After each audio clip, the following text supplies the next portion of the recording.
911? I need to report an emergency. A literal Resident Evil portal just spawned on my wall. Please, you gotta send help. Through the glowing circle, I can see this absolutely trashed, rotting restaurant. Outside its windows, black rain is pouring over ruins, and there are actual zombies staggering around in the downpour. In the distance, I can just barely make out the shadow of some giant, humanoid monster. Close the door, shut it right now. The moment I concentrated hard enough, the blue vortex on the wall suddenly shrank and vanished completely. Man, I'm an absolute genius. With this kind of insane discovery, turning it over to the government is definitely the smartest move. About 10 minutes later, there was a knock at the door. Did you call the cops? Yes, that was me. Officer, tell me you guys brought your guns? Buddy, how much have you had to drink? Brought our guns? Why don't you ask if we brought grenades while you're at it?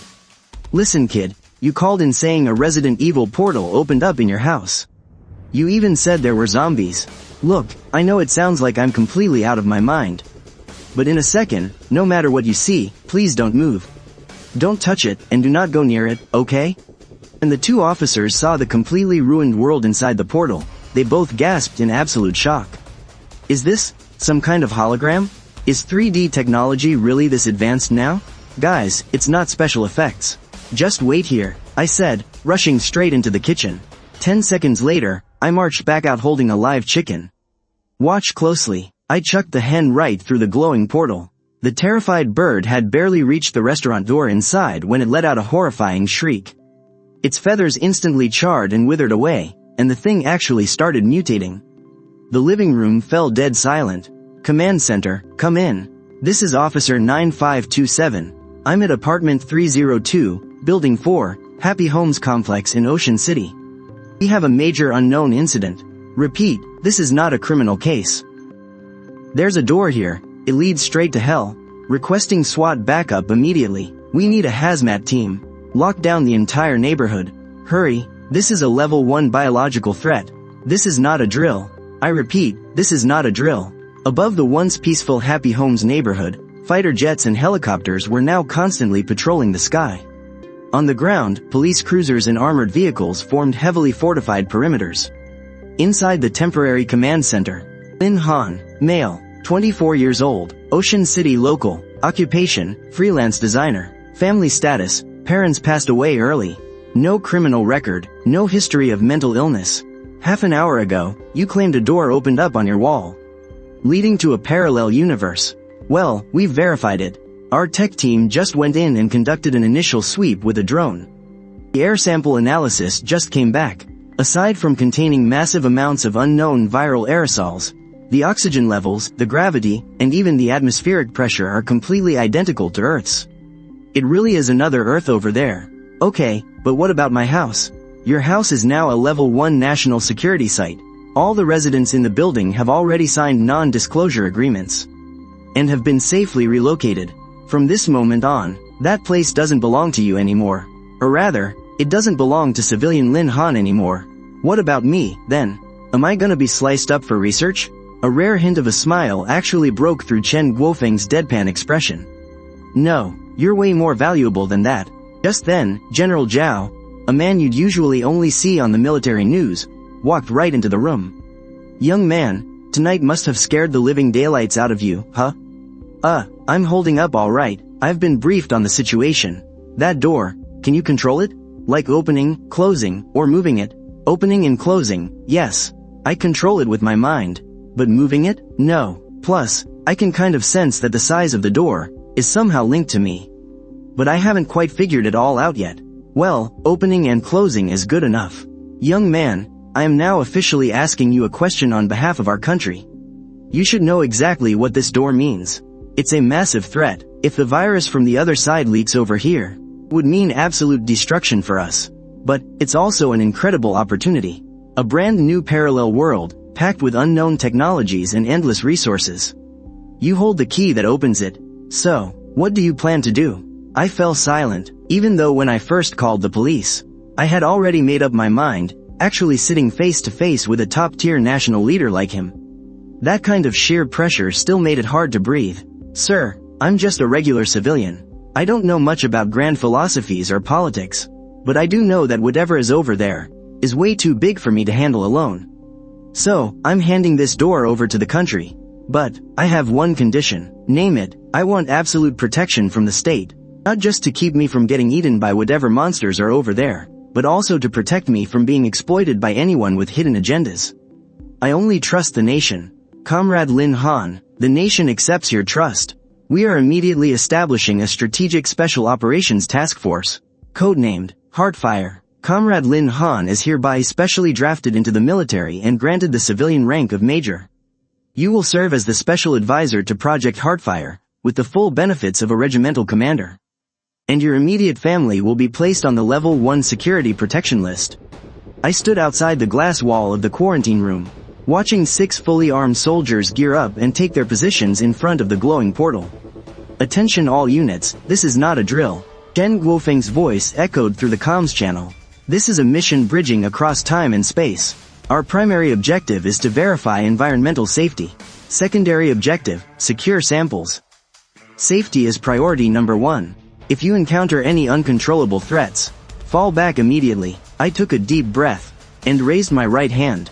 Even though I could control it just with my mind, I still instinctively made the physical gesture.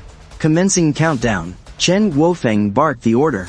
3. Open the door, with a single thought. VZZZT. Upon the wall, the deep blue vortex expanded rapidly. A chilling wind, reeking of death, surged out, but it was instantly sucked away by the negative pressure system. Environmental monitoring team, report your readings. Reporting. Radiation levels on the other side of the portal are slightly high, but still within safe limits. Oxygen concentration matches Earth. We are detecting viral aerosol signatures, but their activity is extremely low. They lack airborne transmission capabilities. Airborne infection risk confirmed as 0. The squad leader, Lieutenant Colonel Lei Long, stepped right into the vortex. It was like stepping through a curtain of water. The very next second, he was already standing in a ruined room in the alternate world. Vanguard 1, come in if you copy. Checking comms signals. BZZZT. Vanguard 1, we copy. Signal strength is solid. You are clear to proceed. Copy that. Reporting to command. I have successfully reached the target zone. Visuals confirm an indoor environment. Structural damage is severe, but there is no immediate risk of collapse. Lei Long's point of view feed popped up on the command center's main screen. The floor was covered in thick dust, and mold was creeping up the corners. And a puddle of dried, blackened blood. The remaining 5 squad members filed in right behind him, spreading out with flawless military precision. Captain, take a look at this. One of the soldiers, standing by a pile of rubble in the corner, wiped away a thick layer of dust, uncovering a crushed metal street sign. Heishan City 3rd High School. Right beneath the sign, there were 6 worn-out backpacks. A few 5 years of exams, 3 years of mock tests prep books had spilled out. The command center fell dead silent. Chen Guofeng's voice came out hoarse. Simplified Chinese characters. Heishan City. College entrance exam materials. Couple that with identical gravity and atmospheric composition. I think, we don't need to second guess this anymore. This isn't some alien planet. Nor is it some magical realm. This is a parallel Earth. I stared at the screen, a storm of emotions churning in my chest. Even though we had already suspected it, seeing traces of our own familiar civilization with my own eyes, the sheer impact of it still left me breathless. Wait, we've got a situation. Lei Long's voice suddenly spiked with urgency. There's movement outside. The feed snapped back to Lei Long's main perspective. His rifle was aimed dead at the window. Down at the end of the street, a dark shadow was creeping along the base of the wall with an unnatural, sickening twitch. Like a humanoid cheetah, it abruptly froze, and snapped its head up toward the 3rd floor. It was a face with nothing but pure white eyes, and a mouth ripped all the way back to its ears. An inhuman, blood-curdling shriek shattered the dead silence. Squad, prepare for combat. Lei Long's voice was chillingly calm. Target locked. You are clear to engage. All units, heads up. Target spotted. Running tactical analysis on the hostile. The tactical analyst rattled off at breakneck speed. It's moving on all 4s. Extreme movement speed. Skin is an ashen, necrotic gray, and it's showing signs of advanced decay. Preliminary assessment. An infected host of an unknown zombie virus. Looks like a freaking hairless monkey. I couldn't help but mutter. That is no monkey, Chen Guofeng said, pointing at the data on the screen. Judging by the skeletal structure, it has just been severely mutated. And look at its claws. The screen zoomed in. The monster's claws were about 10 centimeters long, gleaming with a metallic shine. Roar! The monster downstairs had lost its patience. Its hind leg muscles snapped taut. It is jumping up, I yelled, but we are on the 3rd floor. Bang! The dark shadow shot up from the ground like an arrow leaving a bow. It grabbed the 2nd floor security bars to launch itself higher, lunging straight for our 3rd floor window. It is way too fast. The analyst jotted down the data, recommending the threat level be bumped up to Class D, despite the foul stench blasting him in the face. Lei Long did not even blink. The second the monster leapt, he pulled the trigger. Bang! A 3-round burst. The first bullet shattered the creature's right shoulder joint. The second round drilled right through its skull, flipping its body mid-air. It slammed hard into the street below. Target eliminated, Lei Long reported coldly. Confirmed kill. The head is the weak point. The carcass is down below, awaiting further orders. Good. Zhao Jiangguo slammed his hand on the desk. Looks like this freak of nature is not invincible after all. As long as the laws of physics still apply, our firearms will do the trick. I let out a massive sigh of relief too. My biggest fear was that the monster would be bulletproof. Knowing bullets could put it down made things a whole lot easier. Attention, all teams, Chen Guofeng's voice buzzed with excitement. Collect samples immediately. This is prime, first-hand data. I need its muscle density, its bone strength, and exactly what those black claws are made of. Vanguard Team 2, come with me downstairs to grab the samples. The rest of you, hold the perimeter on the 3rd floor. Copy that. 2 soldiers quickly roped down, dragging the beast's carcass into the 1st floor lobby to begin sampling. Command Center, come in. The sampling soldier reported. Preliminary tests show high levels of active virus in the target's system. Also, its bone density is 15 times that of a normal human, and its muscle fibers are twice as strong. As for those claws, they are mostly a mix of keratin and metallic elements. They are practically as hard as steel. Metallic elements? Chen Guofeng paused, stunned. How the hell did it ingest metal? It might have eaten some sort of metallic mutant, or maybe the virus itself draws in metals from the environment. Fascinating. If we can crack the code behind this biometallization process, it could totally revolutionize our body armor and tank plating. He is already thinking about research? I was completely dumbfounded. Is this really how the National Strike Team operates? Captain, we have a situation. Anomaly spotted at 12 o'clock. The guard's voice crackled over the comms. Lei Long instantly darted to the window, seeing the zombies at the end of the street, drawn in by that scream just now. They're swarming this way. 12 o'clock. Visual count is over 50. Lei Long reported. They're closing in on our position. Requesting orders. Zhao Jiangguo waved his hand dismissively. Initial probing phase is over. Now, we need a solid bridgehead. Listen to my orders. Chemical Defense Engineering Unit, move in immediately. Secure the room housing the portal. And establish Outpost 0. Tell the men, there's no need to conserve ammo. In this world, truth is only found within firing range. Weapons free. Lei Long's voice boomed over the comms. The commander gave the word. Don't hold back on the ammo. Send him straight to hell. Copy that. Pop pop pop pop. The rifles jutting from the 3rd floor windows wove a deadly net of crossfire. In under a minute, all 50+ zombies were turned into actual corpses. Targets neutralized. Excellent. Zhao Jiangguo issued his second command. Engineering Squad 1, move in. Establish Outpost 0 immediately. Yes, sir. A squad of soldiers in hazmat suits charged through the portal, moving in a blindingly fast blur. Deploying airtight partitions. Commencing gap sealing operations. Air circulation system synced. Power grid cables laid down. I felt like a useless mascot standing there. I seriously underestimated the true power of these base-building maniacs. In less than 5 minutes, the walls of the ruined room were completely covered in silver white alloy plating. The soldiers used spray guns to coat the seams with a high polymer gel. This stuff solidifies within 10 seconds of hitting the air, forming a molecular-level seal. Chen Guofeng chimed in next to me to explain. Forget about viral aerosols. Even nerve gas couldn't seep through this. Right after that, the air purifiers and ventilation hoses were snapped into place. They were using magnetic quick connects for the joints. That's an emergency quick-release mechanism. Chen Guofeng elaborated. If things go south and we lose control, or if you have to shut the portal down in a panic, you can detach this with one click. It automatically seals the pipes shut in 0.1 seconds. Clean and simple, no messy leaks. A cold shiver ran down my spine. They really thought of everything. Report, Outpost 0 core zone airtightness check passed. Internal pressure shifted to positive pressure mode. Report, power grid successfully synced up. Cross-dimensional voltage is stable. Report, military broadband comms relay is up and running. We have full bars. In less than 20 minutes from start to finish, a sci-fi, ultra-modern outpost had been built. It's already done? I just stared, completely dumbfounded.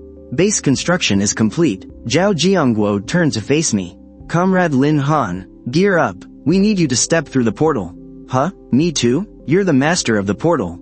His gaze was unwavering. We need to run a test to see if you crossing over into the other world affects the stability of the portal. Plus, there might be things that only you can sense. Honestly, that one-sided massacre gave me a massive sense of security. All right, I'll go. 10 minutes later, I put on a custom-made lightweight hazmat suit. Standing in front of the glowing portal, my bedroom had already been turned into a makeshift command center. Let's go. Zhao Jiangguo escorted me personally. Flanked by 4 armed guards, I gave a firm nod and stepped right through the portal. The feeling under my boots shifted from wooden floorboards to anti-slip steel plating. The air smelled faintly of ozone. Welcome to Outpost 0. Lei Long snapped a crisp salute, then gave me an encouraging nod. I looked around. Through the bulletproof observation window on the wall, I finally saw this apocalyptic wasteland with my own eyes. The sky was a heavy, leaden gray. The streets were an absolute wreck, with mangled zombie corpses soaking in puddles of black blood. How's the portal holding up? Chen Guofeng's voice crackled through the comms. Rock solid, a technician replied. Initial diagnostics show that regardless of which side Comrade Lin Han is on, the two-way portal remains completely stable and open. Excellent. Zhao Jiangguo stepped up to the window and pointed at a jewelry store on the corner down the street. The display cases were gleaming with an irresistible golden shine. That's a gold shop. My eyes widened in shock. Looks like we hit the jackpot. Zhao Jiangguo chuckled. First day here, and look what we found. Hard currency, my friend. In a world like this, gold is practically scrap metal. He patted me on the shoulder. But back on Earth, it's been the strongest currency for the last 100 years. With all that gold, we can trade for more steel, more microchips, and a mountain of food. Comrade Lin Han, are you ready to play delivery boy? Early the next morning, Outpost 0 was bustling with energy. Squad 1 on perimeter watch. Squad 2, clear out the roadblocks. Squad 3, grab the duffel bags and entrenching tools. Lei Long barked out his orders. Our target is the jewelry store on the corner. Distance is 150 meters. Threat level. I stood by the observation window, holding my hot soy milk. Zhao Jiangguo had given me strict orders. Until the perimeter was completely secured, I wasn't allowed to step a single foot outside the outpost. I was perfectly fine with that. Move out. The squad filed out one by one. The muffled pops from their suppressed rifles became the only morning soundtrack. Watching through Lei Long's body cam, it felt like I was right there with them. 5 minutes later, they breached the jewelry store. Area secure. Lei Long led the team inside. No zombies inside. We're clear. Several tactical flashlights flicked on. Holy crap. Looking at the screen, I couldn't hold back the curse. Look at all those gold chains. A gold ring. Lei Long picked up a gold bar and wiped it on his clothes. He held it up to the camera. Consultant Lin, how's the quality on this one? Back on Earth, the going rate for gold right now is over 600 a gram. This single bar is worth 60,000 bucks. I muttered to myself, out here, it's not even worth a pack of instant noodles. That's for sure. Chen Guofeng's voice echoed through the comms. The value of gold only exists because society agrees it's a universal currency. Once the social order collapses, that agreement vanishes right along with it. In that world, the only real hard currency is survival gear. Water, food, medicine, weapons. But back home, Chen Guofeng paused. It's still the lifeblood of our industry. It's our foreign reserve. It's the hard cash we need to buy advanced tech and strategic supplies. Stop spacing out. Lei Long tucked the gold bar away. Get back to work. What happened next totally blew my mind. Then, another guy swung a tactical shovel, scooping up gold and silver jewelry, velvet display trays and all, just like shoveling dirt. Dumping it all into heavy-duty military bags. We got a safe over here. Blow it, Lei Long said flatly. Yes, sir. Boom. With a muffled blast, the heavy vault door was blown right off its hinges. Inside were dozens of 1-kilo gold bricks, alongside a massive pile of banknotes that were basically just scrap paper now. Lei Long picked up a bill, a 1,000 credit note. It featured a map of East Asia, stamped with Central Bank of the East Asian Union, and an image of a space elevator, with regional integration written on it. My mind was reeling. This was a highly advanced civilization, one that might have even reached the interstellar age, but it still got wiped out. The soldiers stacked the gold into transport crates like ordinary bricks. As for the worthless cash and electronic devices with microchips, Lei Long ordered them to pack all of that up too. Captain, inventory complete. Half an hour later, soldier gave the report.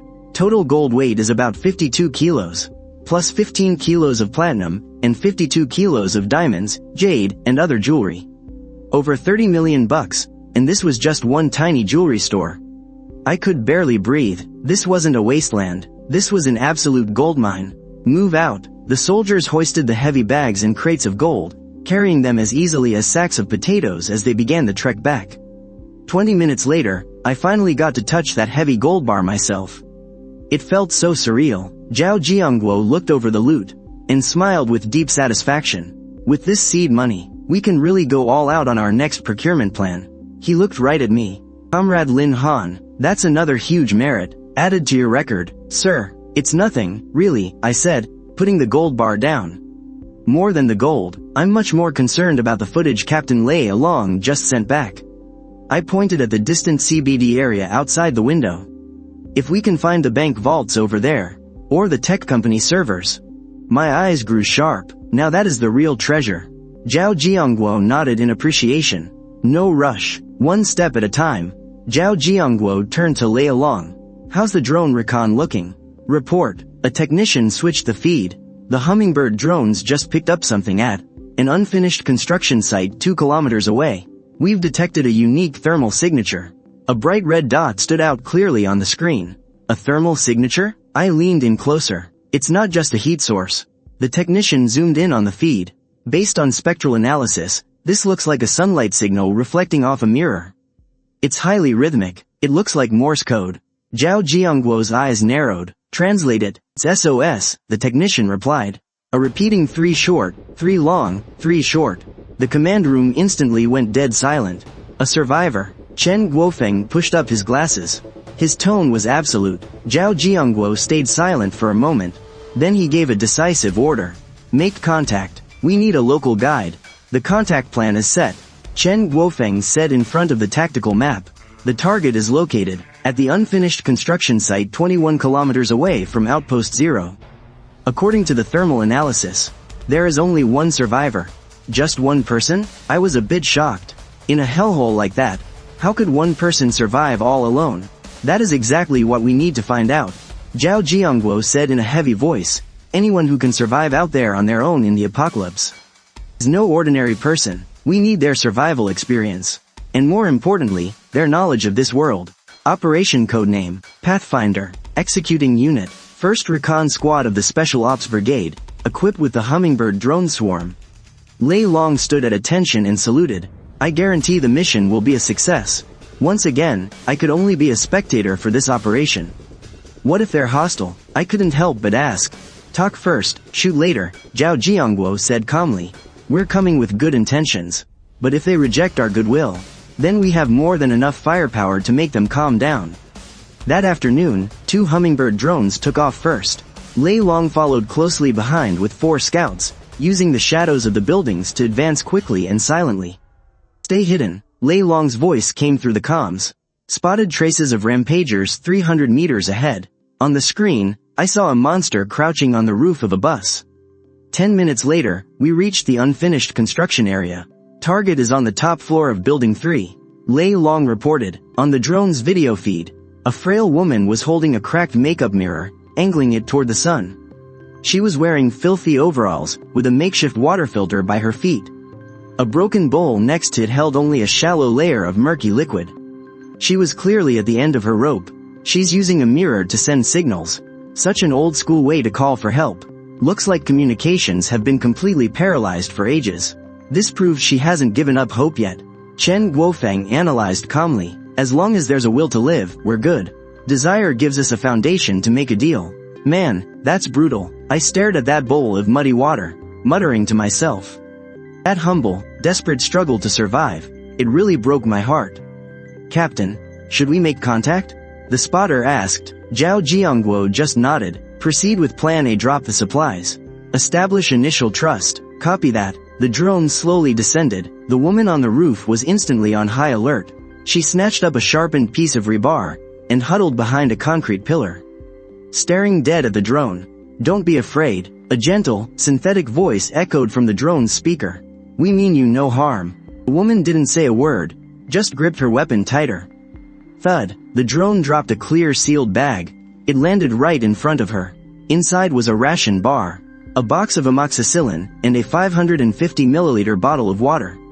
In that bleak, gray world, that bottle of water was like a diamond. Gulp. I could clearly see her swallow hard. It was a primal craving that overpowered all reason. This is just a greeting gift. The drone's voice spoke up again. If you're willing to talk, we need some intel in exchange. We can provide plenty more food and water just like this. The woman stared fiercely at the bottle. You could see the conflict in her eyes. Finally, she cautiously grabbed the package. She ripped it open frantically, twisted off the cap, tilted her head back, and took just one tiny sip. She closed her eyes to savor it, as two streams of tears ran down her dirt-streaked face. Contact successful. Lei Long's voice crackled over the comms. The fish took the bait. Watching this left me with mixed feelings. Did a single bottle of water really make her break down like that? To a drowning man, a single piece of straw is the whole world. Zhao Jiangguo stared at the screen, his eyes deeply profound. And right now, we're holding the entire arc. As that sweet liquid slid down to her stomach, the woman, Su Wan, quickly regained her composure. As a former virologist, logic was her instinct. She shielded the rest of the water, looked up, her eyes once again sharp and calculating. These people have a drone, clean water, and meds. There's only one conclusion. This is a powerful faction with a fully intact industrial production line. What do you want? Su Wan's voice was raspy, but crystal clear. I don't have any supplies. I only have my life, and what's inside my head. We want intel. The voice from the drone remained gentle. About this city, about the zombies, and about the current active factions. The more details, the better. Deal. Su Wan took a deep breath. She pulled out a folded map, covered in notes and markings in different colors. This is the intel I've gathered over the last 3 months. She unfolded the map to the camera. The red zones are heavily infected areas. Whatever you do, do not go there. There are brutes out there, and even spitters roaming around. But most of it has already been picked clean. The Black Cross marks the territory controlled by the Black Steel Syndicate. They've taken over the industrial park in the north of the city. And they're packing heavy weapons. Plus, they are incredibly hostile to outsiders. They capture survivors to use as slaves. Even for experiments. This girl is an absolute natural at intel. Chen Guofeng immediately ordered the technicians, grab some screenshots and build a model. Load all this intel into the tactical map. What else? Pressed her through the microphone. Besides all that, is there any other special intel? Like, have you seen anything weird? Su Wan thought for a moment. A flash of disgust and terror crossed her eyes. Lately, the Black Steel Syndicate has been frantically collecting the heads of the infected. Their heads? I froze for a second. Well, more accurately, it's what's inside their heads. Su Wan explained. I watched them from a distance once. After their hunting squads take down a mutated freak, they slice open the back of its skull and pull out something that looks like a crystal. A crystal? That word hit me like a bolt of lightning. I instinctively looked over at Zhao Jiangguo and Chen Guofeng. Chen Guofeng lunged at the microphone, firing off his questions.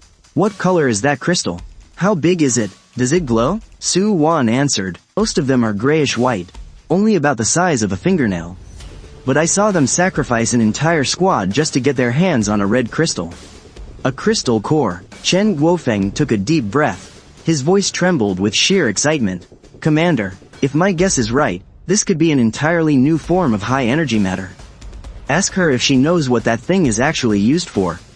Zhao Jiangguo said in a deep, serious voice. I know a little bit about it. Su Wan said, I heard the Black Steel guys call it the blood of God. They believe it gives people superpowers. The side effects are massive. Using it directly can lead to death, or severe mutation. Gives people power? My heart started pounding in my chest. If the portal is going to upgrade, it definitely needs some kind of special energy source. Could this be exactly what we need? Comrade Lin Han, Zhao Jiangguo suddenly spoke up. It seems we need to make deeper contact with this survivor. He looked at the woman on the screen, a hint of appreciation flashing in his eyes. Bring her in, Zhao Jiangguo ordered. We need her on our side. Your intel is extremely valuable. The drone's voice echoed out again. In return, we can offer you sanctuary. If you're willing, we can take you to a completely safe place. A place with clean water and hot food. No infected mutants, and no Black Steel Syndicate. Su Wan was stunned. In this living hell, does a place like that really exist? When she looked down at the bottled water in her hands, the words to refuse just wouldn't come out. Su Wan bit her lip, her voice trembling. I'm willing. Excellent. The drone slowly ascends. Stay exactly where you are, don't move. Our extraction team is right downstairs. Also, I have one more question. The voice suddenly asked, what do you do for a living? Su Wan hesitated for a second, then straightened her back. She radiated a unique aura of confidence. My name is Su Wan, Director of Lab 3 at the Heishan Biotech Research Institute. That's where we discovered the Z virus. When Su Wan revealed this identity, a brief silence fell over the command center. We didn't just pick up a survivor. We found a living knowledge base. Escort her back to the outpost immediately. Zhao Jiangguo made a prompt decision. Raise the security level to maximum. Lei Long, if you encounter any resistance, you are authorized to use all necessary force. Understood. 15 minutes later, Su Wan was brought into Outpost 0. When she stepped through the airlock and saw the futuristic silver space, she completely froze. This wasn't a survivor camp. It looked more like a pre-apocalypse national lab. Welcome, Dr. Su. I smiled and reached out my hand to her. I'm Lin Han, I introduced myself. This place is, well, you can think of it as a special ops base. I am Su Wan, she said softly, but her eyes couldn't help but drift toward the table. To the steaming hot self-heating rice. You must be starving. I pushed the food in front of her. Eat first, we can talk after you're full. Su Wan practically lunged at it. She shoveled huge mouthfuls of rice into her mouth. The scorching heat made tears stream down her face. But she forced it all down anyway, mixed with her tears. Watching this scene, my heart ached a little. 10 minutes later, she had inhaled every last bite. Thank you. Her eyes became clear again, even carrying a hint of sharpness. Now, we can talk about a deal. No rush. Chen Guofeng walked over, holding a sealed bag. Inside was a grayish-white crystal, the exact one Lei Long dug out of the thug's head earlier. Dr. Su, is this the crystal core you mentioned earlier? Su Wan took one look, and her pupils slightly contracted. Yes, this is a lowest-tier crystal core. It usually appears inside level 1 mutants. What exactly is it? Chen Guofeng stared intently at her. We call it a high-energy biological polymer. Su Wan slipped into her professional mode. The Z virus restructures an organism's energy metabolism, concentrating energy in the brain to form this crystal. In layman's terms, it acts as the mutant's battery. My heart skipped a beat. Exactly, Su Wan continued. The people at Black Steel Corporation found that swallowing this crystal directly has a tiny chance of granting enhancements. But the fatality rate is as high as 99%. The energy. My entire focus was on that word. I instinctively reached out. I touched the crystal core through the sealed bag, and the exact moment my fingertips brushed against it. Buzz. A sudden, soft ringing echoed in my mind. Right after, a semi-transparent stream of data materialized across my vision. Absorbable energy detected. Tier 1 biological core. Quality. Energy purity, 12. Contains a high level of impurities. Converts to 12 energy points. Do you wish to absorb it? Current portal level, level 1. Upgrade progress, 0. Upgrade effects. Expand the spatial gate to 5 by 5 meters. Unlock the material transport channel. Allow large vehicles to pass through. I froze. Then, A wave of absolute ecstasy washed over me. I knew it, this was the key to upgrading it. The whole point of handing this over to the military was to use the nation's power to hunt down mutated creatures, harvest their cores, and upgrade the portal. It was a perfect closed loop. Comrade Lin Han, are you alright? Chen Guofeng noticed I was acting strangely. I snapped back to reality, forcing my excitement down, realizing this wasn't the right place to talk. Commander, I have an urgent report to make. I gave Zhao Jiangguo a meaningful look, and pointed toward the secure comms room next door. It's about what this core can do. The airtight door sealed shut. Go ahead. Zhao Jiangguo looked right at me. Commander, I figured out what this thing actually does. I took a deep, shaky breath. It can charge the portal. Charge? Exactly. I pointed toward the glowing gate. The second I touched it, I got a system response. This thing provides the exact energy needed to upgrade the portal. If we get enough of them, I can expand the gate. We could even drive tanks straight through it. That single sentence made the entire command center instantly explode into a frenzy. How many do we need? Zhao Jiangguo demanded immediately. If they're all low-level cores like this one, we'll need roughly 100. I quickly calculated. 100 cores. Zhao Jiangguo spun around to face the tactical map, his eyes locking onto a specific spot, marked in red as a mutant horde gathering point. His gaze turned deadly sharp. Lei Long, sir, yes sir, notify the Special Ops Brigade. Full assembly, right now. Zhao Jiangguo jabbed a finger at the red dot on the map, his voice ice cold. I want this entire sector locked down. If these monsters are carrying the energy we need, then they're no longer a threat. They are walking gold mines. Starting right now, we are going mining. After issuing the order to farm the creatures, Zhao Jiangguo's eyes darted back to the live feed of Dr. Su Wan on the main screen. Now that Dr. Su's identity is confirmed, I recommend we transfer her to the level 4 biolab immediately. Chen Guofeng advised. Absolutely not. Zhao Jiangguo flat out refused. Not until we've completely ruled out any viral incubation or mutation risks. We absolutely cannot let her step through that door. We have 1,400,000,000 lives depending on us. It's a risk we just can't afford to take. He spun around and barked out orders, telling the engineering company to pick up the pace. They needed to completely seal off Outpost 0 as fast as possible, and set up right next to the portal in room 301. Fully enclosed medical isolation pod. Since she couldn't come over to our side just yet, we just have to bring civilization to her. After a full day of heavy clearing by the Special Ops Brigade, Building 4 and its surroundings were completely secured. The engineers were busy welding thick steel plates over every single window. My voice echoed through the PA system. Dr. Su, I'm sure you've figured it out by now. We are from another world. For strict quarantine reasons, we can't invite you to step through the portal just yet. But I promise you, in the 301 medical pod next door, you are completely safe. Su Wan offered a bitter smile. She knew perfectly well she was a potential biohazard. I get it. Su Wan took a deep, shaky breath. As long as I can get a sip of clean water, I don't care where I am. When she stepped into the 0-level medical pod built into room 301, she was absolutely stunned by the high-tech setup. Inside the silver-white negative pressure tent, rows of brand new medical monitors were blinking softly. Heart rate monitors, blood oxygen analyzers, even a spiral CT scanner. Her fingers gently brushed across the pristine casing. They looked a little bulky, sure, but they were totally brand new. And in absolutely flawless condition. 2 female medics gently guided her toward the shower room. As the warm, purified water cascaded down, Su Wan just stood there under the showerhead, completely frozen. It was as if she was trying to wash away every single scar left by 12 years in a post-apocalyptic hell. Once the decontamination was finally over, she slipped into fresh hospital scrubs and sank into the incredibly soft medical bed. Just then, the transfer hatch on the isolation pod popped open. I was standing right outside in a lightweight hazmat suit, holding a dinner tray. Dr. Su? General Zhao specifically ordered this. Your stomach hasn't had real food in way too long, so you can't go too heavy on your first meal. This is a specially prepped nutrient-rich dinner. I offered a warm smile through the glass. I wanted to bring it to you myself. Consider it a little greeting from home. I lifted the lid. Inside was a steaming bowl of millet porridge, a side of fresh greens, 2 hard-boiled eggs, and a tiny bowl of beautifully glazed, braised pork. Su Wan's eyes were completely glued to that pork. spanning across 12 agonizing years. That rich, familiar aroma hit her right in the chest like a sledgehammer.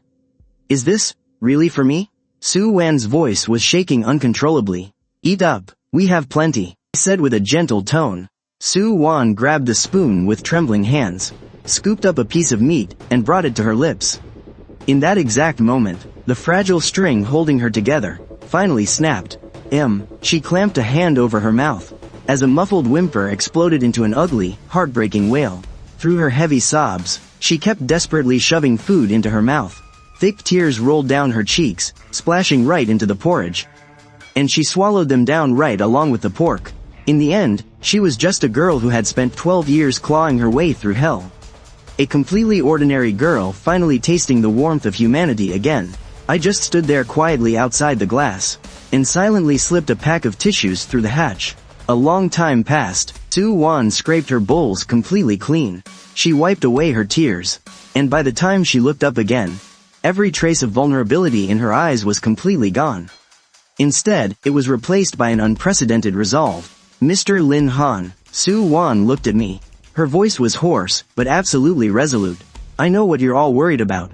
I'm a virologist. I know just how terrifying the Z virus is. Far better than any of you. I'll stay right here and cooperate with all of your research. I will give you everything I know, everything in my head about this world. She glanced toward the wall, as if she could see the glowing portal in the next room. I just have one request. If there ever comes a day when you can confirm that I'm no longer a threat, please, let me go out there and just look at the sun. Inside the command vehicle, Zhao Jiangguo stared at the monitors in a long, heavy silence. Tell her, that day will come, he ordered. Tell the engineering company to work in 24-hour shifts. I want the airtight seals on Building 4 completely finished within 3 days. I want our soldiers to be able to take off their gas masks and actually breathe inside that building. The construction of Outpost 0 was in full swing. Meanwhile, inside Medical Cabin 301, a cross-dimensional scientific dialogue had officially begun. Here is all the data we've gathered so far on what you call the Z virus. Chen Guofeng's voice came through the communicator. Su Wan looked at the data on the screen, and frowned slightly. This data is way too superficial. The Z virus is much more like a nanoscale biomechanical entity. A biomechanical entity? Chen Guofeng furrowed his brows tightly. That's just its disguise, Su Wan explained. It doesn't just rewrite DNA. It completely rebuilds the host's energy metabolism system. That's exactly why the infected can survive without ever needing to eat. Higher-level mutants can even unleash energy attacks, all because they have crystal cores inside their bodies. Hearing the words crystal core, I instantly perked up. I was currently holding the very same crystal we had dug straight out of that brute's skull. Dr. Su, since you're the virus expert here, then you must know the exact composition of this thing, right? I asked. I only know part of it. Su Wan's expression turned incredibly solemn. That one is a level 1 crystal core. It has a lot of impurities. Its main component is some sort of unknown biological piezoelectric ceramic. And what exactly can we use this for? I pressed. Su Wan fell silent for a moment, clearly hesitating. In my world, some people actually try to inject themselves with crystal core extracts to enhance their own bodies. But my father was always completely against it. The mortality rate is insanely high. And even if they survive, they face a massive risk of mutating themselves. This stuff is dangerous. Incredibly dangerous. I just chuckled. Don't worry, we aren't going to use it for biological enhancements. We're going to use its physical properties. As I spoke, I picked up the sealed bag and walked right up to the massive, floor-to-ceiling bulletproof glass. Right on the other side of the glass was that glowing blue portal. Dr. Su, since even you don't know the true magnitude of its energy, let's test it out ourselves. What are you doing? Su Wan asked, clearly confused. I didn't answer her. I just took a deep breath, pressed my hand against the glass, and locked my eyes onto the crystal core in my hand. System, absorb it, I chanted silently in my mind, and in the very next second, Su Wan watched in astonishment as the grayish-white crystal core in my hand actually started to glow. Wisps of pale blue light seeped out from the core, passing right through the sealed bag and bulletproof glass. They drifted straight into the portal. Suddenly, the swirling vortex of light began to spin faster and faster. The deep humming sound echoing across the entire floor, the halo of light instantly exploded in brightness. What kind of science is this? Su Wan's eyes went wide, staring at the scene in absolute disbelief. It got eaten by the portal. I opened my hand. All that was left inside the sealed bag was a tiny pinch of grayish-white powder. At the exact same moment, the message I had been waiting for finally popped into my mind. Successfully absorbed 1 Tier 1 biological core. Gained 12 energy points. Current upgrade progress, 12. Just as I thought, I clenched my fist, unable to hold back the massive grin spreading across my face. Dr. Su. I turned around, looking right at a still stunned Su Wan. This is what these things are actually meant for. They aren't poison. They are a key. A key, Su Wan murmured to herself. Exactly. I pointed straight at the glowing portal. This portal is hungry, and these cores are its food. As long as we keep feeding it, it's going to get bigger, stronger, and far more stable. At that very moment, whether it was Chen Guofeng watching through the screen, or Zhao Jiangguo inside the command vehicle, they were both left completely speechless by what they just saw. Cores equal energy, zombies equal walking loot bags. Second that equation made sense, our entire strategic position flipped overnight. Zombies used to be my ultimate nightmare, but now they were a goldmine. Zhao Jiangguo's voice crackled over the comms. Comrade Lin Han, are you absolutely sure we only need 100 of these level 1 cores to finish the first phase of the upgrade? Positive, I said, staring at the progress bar hovering in my mind. And I've got a really good feeling that the upgraded portal is going to give us one hell of a surprise. Excellent. Zhao Jiangguo slammed his hand hard onto the table. Relay my orders. The entire Special Ops Brigade is now on level 1 combat alert. Engineering Company, immediately clear out a heavily armored path straight to the portal, since the zombies on the other side have the energy we need sitting right inside their skulls. Then we're going to march right in and dig it out. Meanwhile, inside the medical bay of the other world, Su Wan watched everything unfold. In her world, people looked at the infected like the Grim Reaper itself. But to us, they were just raw materials. Is this the true gap between our civilizations? She whispered to herself. I could sense it. She truly believed that our arrival was going to completely rewrite the fate of her wasteland. This wasn't salvation, it was conquest. Level 1 combat alert. Alarms blared, echoing across both worlds at once. Squad after squad of soldiers stormed out of the portal. They rapidly fanned out, locking down defensive formations along the streets. Listen up, this is not a drill. Everyone, check the seals on your gas masks. Activate IFF systems. Heavy weapons teams, get into position. Standing tall on the rooftop, Lei Long raised his binoculars, his eyes dead set and as cold as ice. Behind him, 2 heavy machine guns were already set up, muzzles aimed dead at the end of the street. Reporting to command, the decoy team is in position. Commence the operation. Zhao Jiangguo's voice was deep and steady. 500 meters outside the outpost, 2 drones hovered in the air. Loudspeakers hung underneath them. BZZZT. A song that hadn't been heard in this wasteland for 12 years suddenly blasted through the air.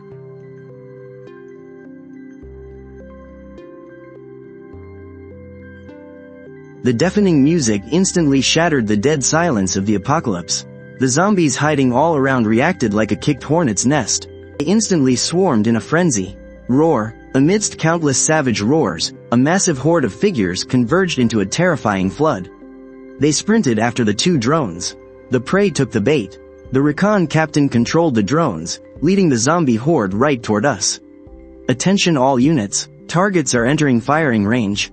500 meters. 300 meters. 500. Lei Long stared down at the swarming zombie horde. 359 meters. There's at least 500 of them down there. There are even a few lightning-fast brutes mixed in. 509 meters. But today, what they were up against was a fully modernized military force. Open fire. With that single command, rat-a-tat-tat-tat, the 2 heavy machine guns on the roof roared to life first. 12.7 millimeter. Bullets whipped out like chains of fire, instantly ripping the front row of zombies into bloody shreds.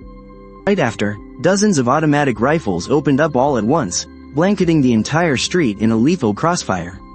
This wasn't a battle, this was an industrialized slaughter.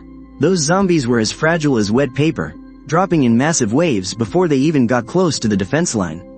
Brute spotted in Sector 3. Requesting sniper support. Copy that. Up on the roof, a sniper calmly pulled the trigger. Dr. Su Wan had previously confirmed that these mutants, known as brutes, had incredibly thick, tough hides. Ordinary rifle rounds could barely dent them, let alone kill them in one shot. Bang! A brute that was trying to leap forward suddenly had its head explode like a smashed watermelon. In less than 10 minutes, the gunfire slowly died down. The street returned to a dead silence, leaving behind only scattered limbs and the overpowering stench of rotting flesh. It's over already? Su Wan stared at the surveillance monitors, completely dumbfounded. She had seen zombie hordes that would drive a person to absolute despair. But in front of these soldiers, they were wiped out like nothing. This was the true power of heavy firepower. I walked up beside her, feeling a surge of pride. Dr. Su, welcome to the world of truth, delivered right within artillery range. Clean up the battlefield, Lei Long's voice barked out again. Engineers, move out. Chemical defense, cover them. We need to dig out those crystal cores before their energy dissipates. Dozens of soldiers in hazmat suits rushed out. Enduring the gagging stench, they quickly cracked open the zombies' skulls to harvest the crystals. Report, found a level 1 crystal core. Got one over here, too. Captain, we dug up a red one. Looks like a level 2 core. Good news kept pouring in over the radio. I stood in front of the portal of light, watching bag after bag of blood-stained crystal cores being carried back. The system notifications in my mind were chiming non-stop. Absorbed 1 level 1 crystal core. Energy plus 12. Absorbed 1 level 1 crystal core. Energy plus 11. Absorbing level 2 crystal core. Energy plus 150. The upgrade progress bar was shooting up like crazy. Finally, as the last bag of crystal cores was tossed into the light portal. Ding. Energy fully charged. Current progress. 1000. Dual world portal leveled up to level 2. Portal size expanded to 5 by 5 meters. Adjustable. New features unlocked. Material transport channel. Stable state. New permission unlocked. Two-way large vehicle transit authorization. New permission unlocked. Spatial anchor migration. Boom. The originally circular vortex of the light portal suddenly erupted with a blinding blue light. Once the glow faded, what appeared before me was a light screen with perfectly straight edges. As stable as a mirror. It looked exactly like a Stargate, embedded right into the bedroom wall. It's just that the room was way too small. The light screen pressed flush against the ceiling and the floor, practically filling the entire wall. Restricted spatial dimensions detected. Portal size has automatically adapted. Maximum deployable size, 5 by 5 meters. Ding. The host can adjust the portal size at any time via thought. I looked at the massive wall of light in front of me, a smirk curling on my lips. I turned around and spoke into the communicator. Commander, the door is open, and it's even bigger than we expected. However, I pointed up at the ceiling. This place is way too cramped for a giant like this. We need to find it a new home. A new home? On the other end of the communicator, Zhao Jiangguo stared at the portal on his screen, a sharp gleam flashing in his eyes. You saying, the portal can actually be moved now? That's right, Commander. I nodded. Although I can't just put it anywhere I please. I can move it to any wall nearby. As long as the surface is big enough, it can fully expand. Excellent. Zhao Jiangguo shot up from his seat. Notify the engineering department. Immediately initiate. Plan B. The so-called Plan B was a pre-arranged Phase 2 protocol. An engineering unit had already secretly taken over the air raid shelter beneath the residential compound, transforming it into an underground fortress. Over in the alternate world, at Outpost 0. Attention everyone, prepare to evacuate Room 302. After receiving the order, Lei Long began organizing the dismantling of their defensive fortifications. Where are we moving to? Su Wan asked, completely puzzled. The defense system here was just finalized. Isn't it a huge waste to just abandon it now? Not a waste at all. I smiled at her through the light screen. Because the place we're heading to is a genuine fortress. Besides, I gave her a mysterious grin. We need to make way for some massive hardware. Lei Long, take Dr. Su down to the underground parking lot. We'll meet up with you there. Yes, sir. The relocation swiftly commenced. Back in reality, a massive concrete wall had been cleared out in the underground base. On the alternate world side, the engineer company has also secured the underground parking lot entrance. They've cleared out an open space. The coordinates between the two worlds are fully calibrated. The wall's structural integrity check is green. All personnel in the alternate world have fallen back to the safe zone. We are clear to begin the transfer. Inside room 302, I took one last look around the room. Retract. With just a single thought, the rectangular screen of light instantly collapsed inward. It turned into a streak of glowing light and shot straight into my forehead. Let's move. I turned away, heading straight for the underground bunker entrance under the heavy escort of the special ops team. 10 minutes later, back in our reality, deep inside the underground civil defense bunker, I stood right in front of a massive concrete wall. Behind me stood Zhao Jiangguo and a massive team of researchers. I took a deep, steadying breath. I pressed my palm flat against the cold surface. Expand. A deep blue glow exploded outward, instantly swallowing the entire wall. 5 meters high, 5 meters wide. The square portal was perfectly smooth, like a mirror. Standing before it, a person felt incredibly small. This was the level 2 form of the dimensional gate. Standing on the command platform, Zhao Jiangguo's heart was pounding with absolute thrill. Commander, the portal test is complete. The other side opens up to the Splendid Gardens underground parking entrance. The area is wide open. 0 obstacles detected. Excellent. Zhao Jiangguo snatched up the red command phone. This is Zhao Jiangguo. I'm giving the order. Operation Steel Torrent. Move in. Rumble. The ground began to violently shake. The first thing to breach the room was a Type 99 A main battle tank. This 55-ton king of the battlefield rolled proudly into the hall. That massive 125mm smoothbore gun radiated a suffocating, terrifying pressure. Right behind it came the second, and then the third. An entire tank company. Close on their heels were infantry fighting vehicles and self-propelled artillery units, along with heavy military trucks packed to the brim with supplies. This was the true power of our nation. An absolute, overwhelming strike from a higher dimension. Target, alternate world base 0, move out. The first Type 99 A tank, carrying an unstoppable momentum, slowly rumbled toward the glowing gate. Ripples danced across the light screen as the massive steel beast was swallowed up bit by bit. Back on the alternate world side, the pitch-black entrance of the underground parking lot was suddenly blinded by 2 piercing headlights. Along with a deafening, thunderous roar, the Type 99 A tank charged out of the glowing portal on the wall like a rampaging steel behemoth. Followed immediately by the second tank. A fully mechanized, heavy armored unit had miraculously dropped right into the middle of this apocalyptic wasteland. Standing in the corner, Su Wan was completely frozen in shock. She knew we were strong, but she never imagined we were this insanely powerful.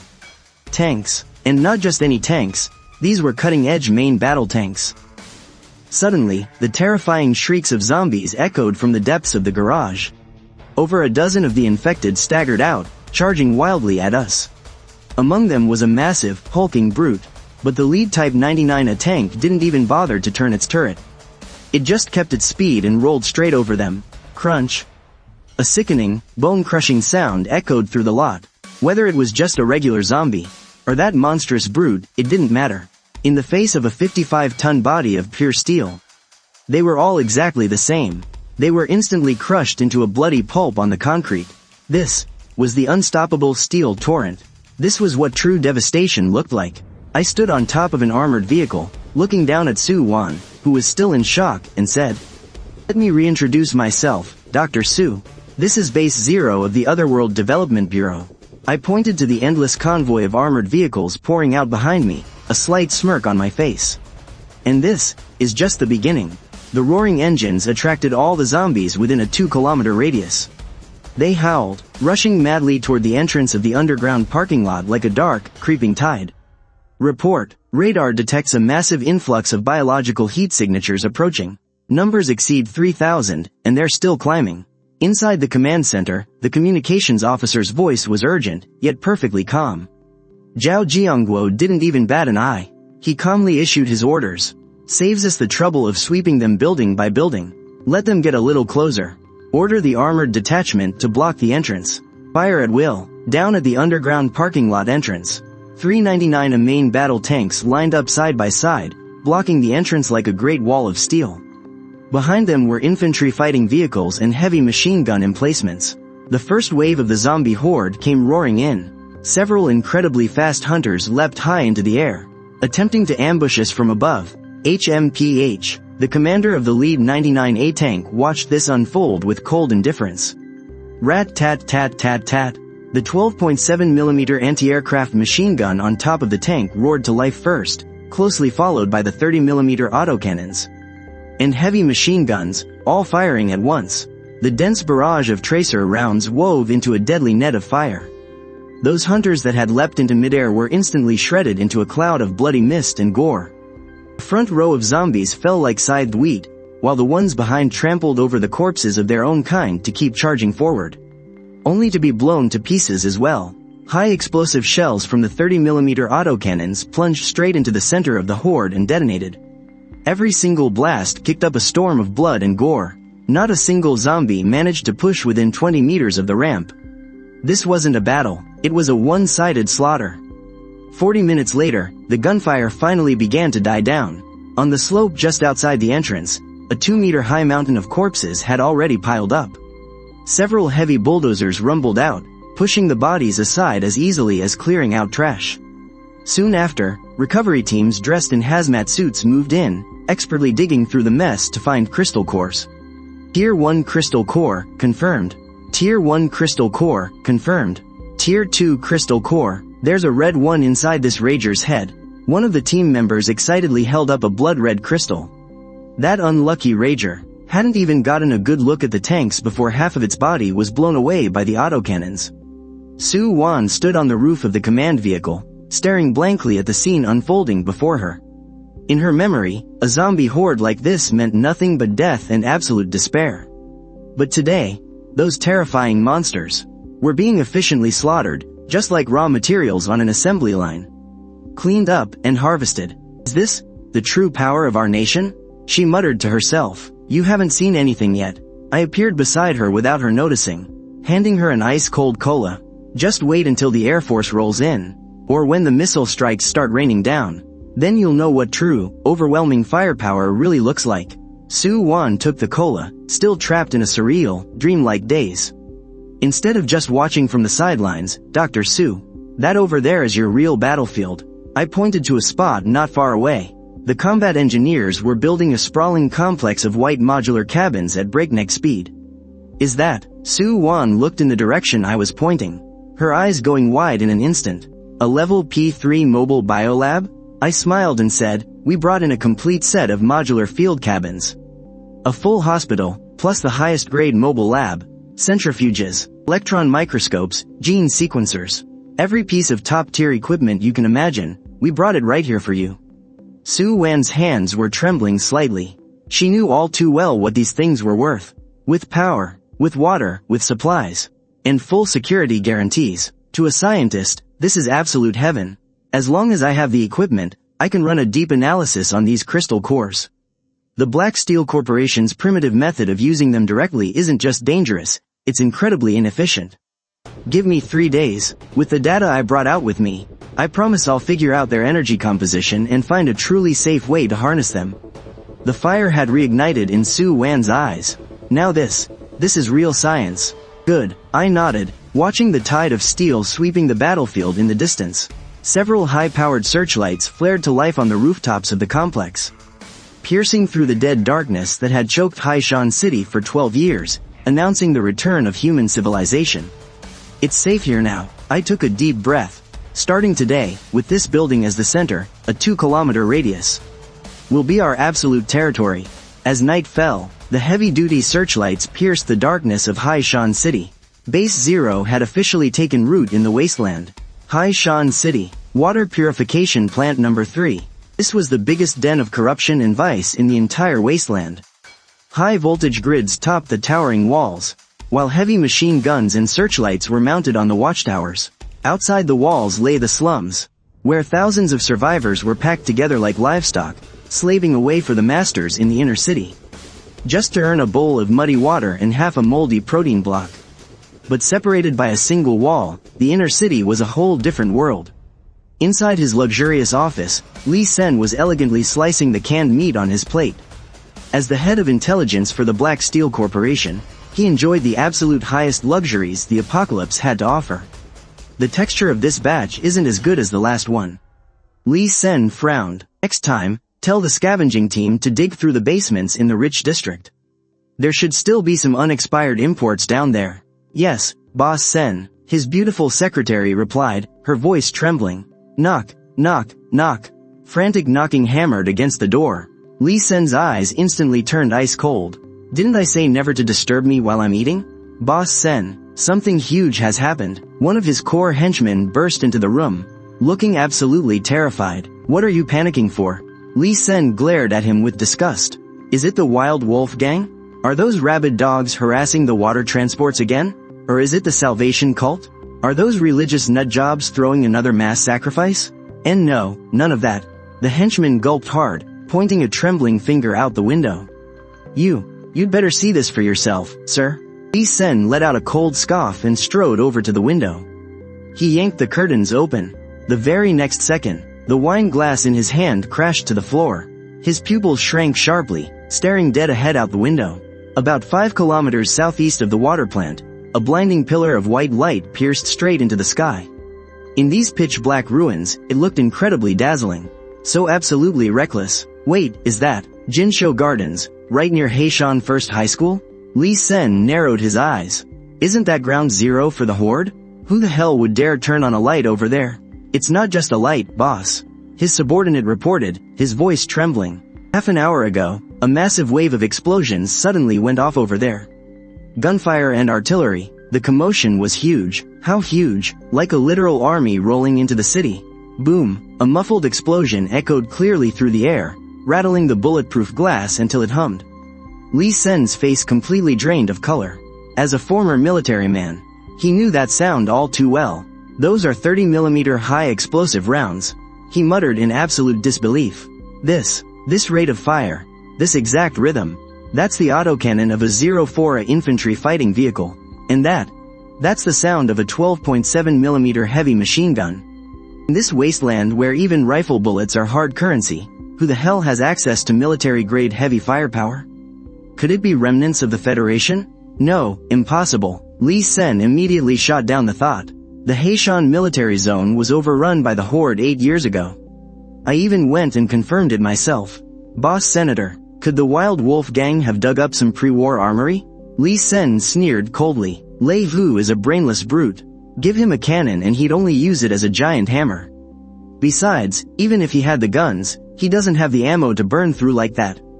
He pointed at the pillar of light and the endless roar of gunfire, his fingers trembling slightly. Just listen to that racket. They've been firing for almost an hour straight. That is absolute saturation fire. The amount of ammo they're burning every single second is enough to buy us 100 slaves. Even back in our prime, we wouldn't dare waste resources like that. But after the fear came a deep, consuming greed. Wolf-like hunger flashed in Lee Sen's eyes. Whoever is out there is sitting on a massive gold mine. It could be a fully stocked armory.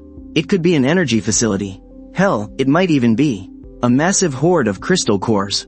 Pass down my orders. Lee Sen stopped in his tracks, his face returning to its usual cold, sinister look.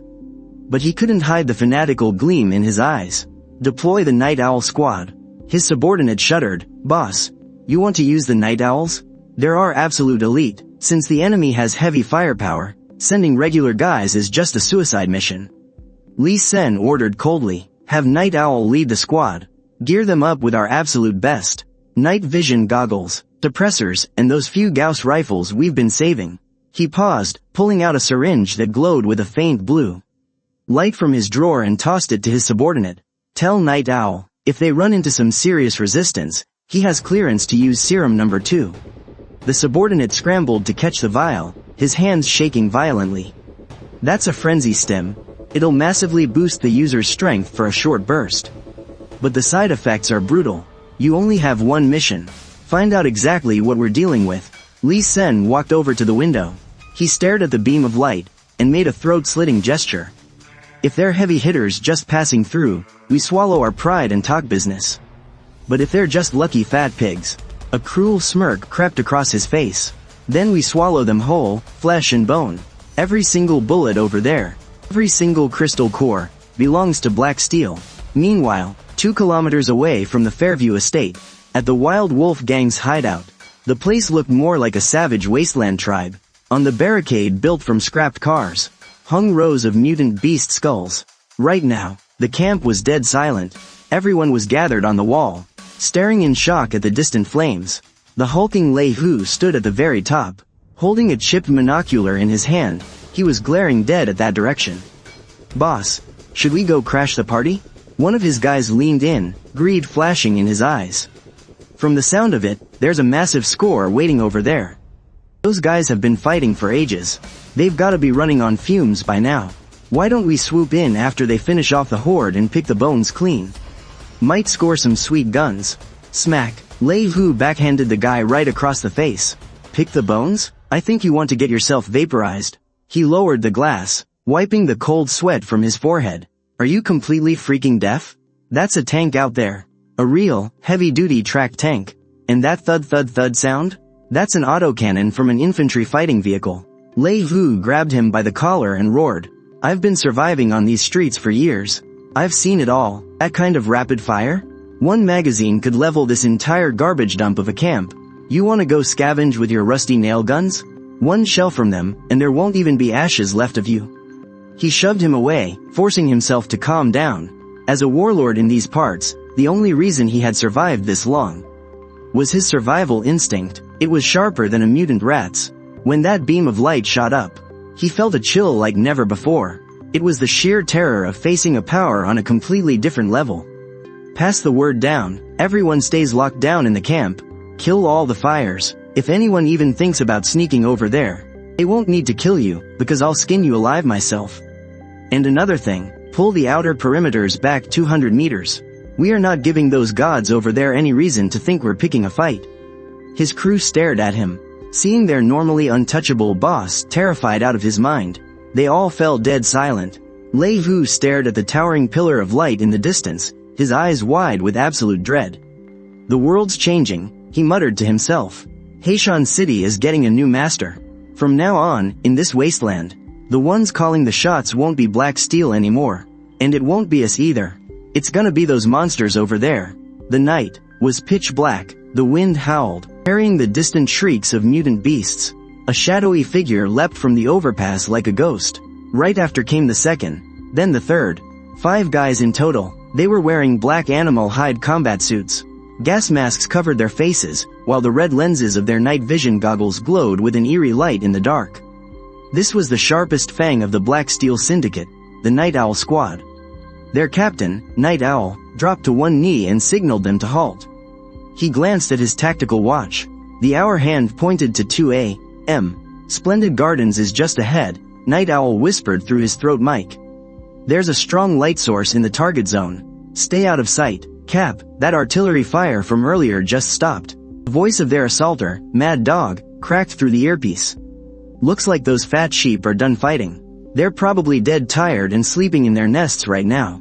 Don't get cocky," Night Owl warned coldly. "Anyone who can make that much noise is definitely no ordinary survivor. The boss said this mission is strictly recon. Our main goal is to figure out their background. But if their defenses are sloppy..." He tapped the highly toxic dagger at his waist, a cold glint flashing in his eyes. "We'll snatch a prisoner to take back." Night Owl was full of confidence. As a Tier 1 speed enhancer, his neural reaction time was 3 times that of a normal human. As far as he was concerned, no matter what kind of heavy firepower the enemy had, urban warfare at night still belonged to evolvers like them. Tanks, cannons. In the ruins, they were just sitting ducks. "Move out." 5 dark figures instantly scattered, using cover, as they crept toward the beam of light. However, he had no idea that 500 meters up in the sky, an invisible pair of eyes was staring right at them. "Their moves are pretty pro, huh?" Inside the Base Zero command center, I was holding a cup of instant noodles. Slurping away, I stared at the massive high-def screen right in front of me. On the screen was a crystal-clear, grayscale thermal imaging feed. 5 distinct human silhouettes were infiltrating. Next to the footage, it even displayed real-time data. Target A, leader, heart rate 85, body temp 37 degrees Celsius, wielding a high-hardness alloy blade, suspected to be carrying a biochemical toxin at his waist. Target B, assaulter, heart rate 92, carrying a short-barreled firearm on his back. Abnormal muscle density, suspected strength enhancer. So this is the so-called Night Owl Squad? Thunder Dragon smirked dismissively. This level of stealth wouldn't even pass the first round of tryouts in our special ops team. Look at that guy on the left. His butt is sticking way up. Is he terrified the snipers might miss him? For apocalypse survivors, they're actually pretty decent. Zhao Jiangguo held his teacup, his tone flat. They know how to use the terrain. They know how to spread out. They're even wearing leather gear that blocks thermal imaging. It's just a shame. Their gear philosophy is stuck 20 years in the past. He pointed at a little red dot on the screen. Our hummingbird micro-drone is hovering 100 meters right above their heads. And they don't have the slightest clue. This is what you call a generational gap. Those so-called thermal blocking animal skins. Against our military-grade multispectral radar? They're basically see-through pantyhose. Boss, should we take them out? Thunder Dragon requested orders. The sniper squad has locked onto every single target. Just say the word, and we'll blow their brains out in under 3 seconds. Hold your horses, I said, swallowing a mouthful of beef. Since the Black Steel Corporation was so kind as to send us a gift, it'd be rude to turn them away. Didn't Su Wan say she was running low on lab rats? These evolutionaries are perfect. We'll send them over to get sliced and diced. Oh, wait. I mean, to assist with her research. Zhao Jiangguo nodded in agreement. Take them alive. If we want to send a message, then let's show them what real modern warfare looks like. Orders. Special Ops Team 1. Pull the net shut. At that exact moment, Night Owl felt a sudden, bone-chilling dread. It felt exactly like being hunted by some terrifying, prehistoric apex predator. As an evolutionary, this primal instinct had saved his life countless times. Halt! Night Owl slammed to a dead stop, instantly diving under the chassis of a wrecked bus. What's wrong, Captain? Something's off. Night Owl's voice was dry and raspy. It's way too quiet. He was right. It was dead silent. They had already infiltrated to within 300 meters of the light source, but there was absolutely nothing here. Just a suffocating, deathly silence. Captain, look over there. The assault trooper suddenly gasped. Night Owl followed his gaze, and his pupils pinned. In the clearing 100 meters ahead, sat several colossal steel beasts. They were tanks, but not the garbage scrap metal kind that the Black Steel Corporation built out of old bulldozers. No, these were the real deal, with sleek, streamlined turrets and long, deadly barrels. Even sitting there in dormant silence, the sheer, overwhelming bloodlust radiating from that heavy armor made Night Owl gasp for air. Those are main battle tanks. Night Owl's eyes went wide with terror. These aren't the patched-up junk tanks from Black Steel. These are actual, military-grade war machines. Oh shit. The turrets are moving. To his absolute horror, Night Owl watched the tank's massive turret pivot toward them without making a single sound. The pitch-black muzzle locked dead onto their position. In that split second, a terrifying realization crashed down on him. It was too quiet. That meant the enemy had spotted them ages ago. Fall back. Night Owl practically screamed at the top of his lungs. It's a trap. Run. He whipped around and bolted. All of his previous cockiness had completely vaporized. But he was too late. The exact moment they turned their backs, bang!